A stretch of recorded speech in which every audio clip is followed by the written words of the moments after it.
రాజ్యసభ ఎన్నికలకు షెడ్యూల్ విడుదలైంది. 24 రాజ్యసభ స్థానాలకు జూన్ 18న ఎన్నికలు జరగనున్నాయి. ఈ మేరకు రాజ్యసభ ఎన్నికలకు జూన్ 1న నోటిఫికేషన్ విడుదల కానుంది. 10 రాష్ట్రాల్లో 24 రాజ్యసభ స్థానాలకు ఎన్నికలు జరగనున్నాయి. జూన్ 21 నాటికి ఏపీలో 4 రాజ్యసభ స్థానాలు ఖాళీ అవుతుండగా ఆ 4 స్థానాలు కూటమి పార్టీలకే దక్కనున్నాయి. రైట్, ఇదే అంశంపై పూర్తి వివరాలు అందించేందుకు మా ఇన్పుట్ ఎడిటర్ రాజేందర్ సిద్ధంగా ఉన్నారు. రాజేందర్, దేశవ్యాప్తంగా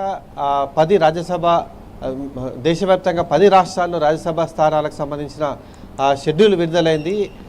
దీనికి సంబంధించి ప్రధానంగా 10 రాష్ట్రాలు ఆంధ్రప్రదేశ్తో పాటు అరుణాచల్ ప్రదేశ్, మధ్యప్రదేశ్, రాజస్థాన్, కర్ణాటక, గుజరాత్, మిజోరాం ఇలాంటి మరో 3 రాష్ట్రాల్లో రాజ్యసభ ఎన్నికలు జరిగాయి. దీనికి సంబంధించి కాసేపటి క్రితమే కేంద్ర ఎన్నికల సంఘం ఒక షెడ్యూల్ విడుదల చేసింది. దీని ప్రకారం జూన్ 1వ తేదీన నోటిఫికేషన్ జారీ కాబోతుంది. అదేవిధంగా 8వ తేదీ వరకు కూడా నామినేషన్ స్వీకరిస్తారు. ఆ తర్వాత 18వ తేదీన దీనికి సంబంధించి ఎన్నిక జరగనుంది. ఒకవేళ సంఖ్యాబలం ప్రకారం అంతకు మించి నామినేషన్ దాఖలైతే పోలింగ్ జరగనుంది. ఒకవేళ లోబడి ఉంటే మాత్రం ఖచ్చితంగా ఏకగ్రీవంగా ఎన్నికలు జరిగే అవకాశం ఉన్నట్టు మనకు తెలుస్తుంది.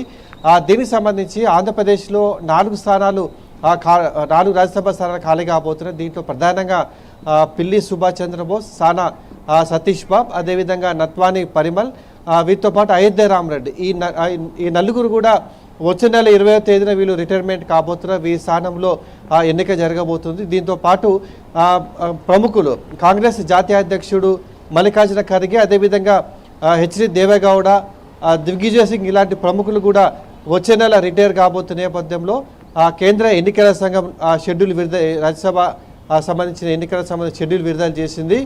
ఇప్పుడున్న బలం ప్రకారం ఆంధ్రప్రదేశ్లో 4 స్థానాలు కూడా కూటమి ప్రభుత్వానికి వచ్చే అవకాశం ఉన్నట్లు కూడా మనకు స్పష్టంగా తెలుస్తుంది. అంటే జూన్ 1వ తేదీన నోటిఫికేషన్ విడుదలైన తర్వాత 8వ తేదీ వరకు కూడా నామినేషన్లు స్వీకరిస్తారు.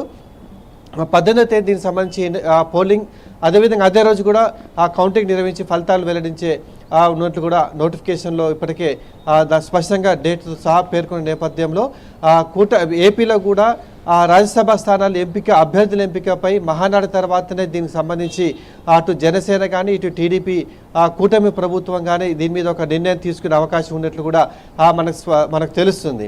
అంటే అభ్యర్థుల ఎంపిక విషయంలో మహానాడు నిర్వహించిన తర్వాతనే, ఎందుకంటే 8వ తేదీ వరకు కూడా నామినేషన్లకు స్వీకరణ గడువు ఉన్న నేపథ్యంలో కూటమి ముఖ్య నేతలందరూ కూడా దీని మీద సమావేశం తర్వాతనే అభ్యర్థుల ఎంపిక జరిగే అవకాశం ఉన్నట్లు కూడా మనకు తెలుస్తుంది.